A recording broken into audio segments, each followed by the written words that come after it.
Elton John says he has lost his vision. This news came out over the weekend. He said that an eye infection left him unable to see out of his right eye, and his left eye is not the greatest.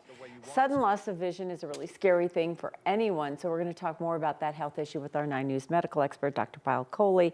So when you say infection, it can be a whole host of things. You know, as soon as I heard that, Kim, I thought of a whole host of things. You can have bacterial infections where you get bacteria in your eye that can happen more in people immunocompromised or diabetics, viral infections like herpes, HIV that can cause problems, STDs like chlamydia can do it, fungal infections, even tuberculosis in the eye. So when you get an infection in the eye, it creates inflammation, which causes scarring and damage. Does age come into play here? You know, would a 25-year-old have a better chance of either fighting off infection or not having impact his vision as much as maybe someone Elton John's age? Well, you know, age plays a factor in our immune system function, and our eye is a very it's a separate immune compartment because it interacts directly with the external environment. We don't think often about it, but it's got direct interaction. So the immune system of the eye is a very special thing. So certainly as we get older, our immune system doesn't work as well. We get more susceptible to infections and to the side effects of those infections as well.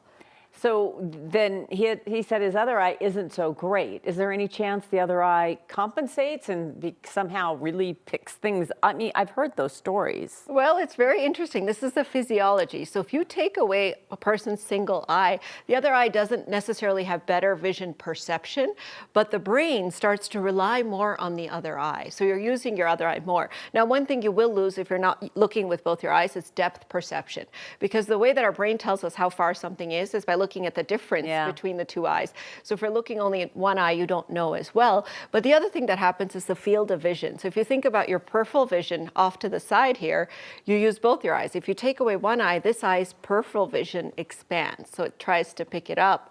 So yes, in a way, the other eye sort of tries to make up, but it doesn't really get stronger. The brain just relies on it more. I get the feeling sometimes when I hear about something like this with an infection, you're talking about maybe it is in the eye or somewhere else, but let's say it's in and around the optic nerve.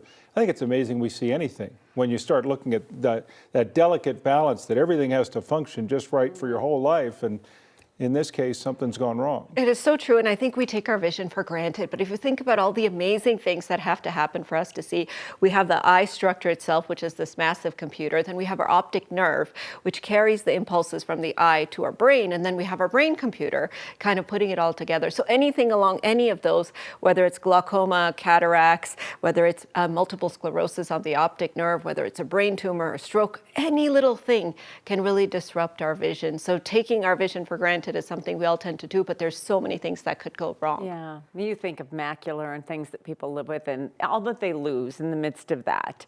I guess the other senses do pick up. That's what's really fascinating here. So there's two reasons that the other senses kind of pick up. So if I took away your vision, number one, your attention goes more to your other senses, right? So if you're in a pitch black room, you're more likely to listen better, more likely to use kind of your tactile senses, more likely to taste better.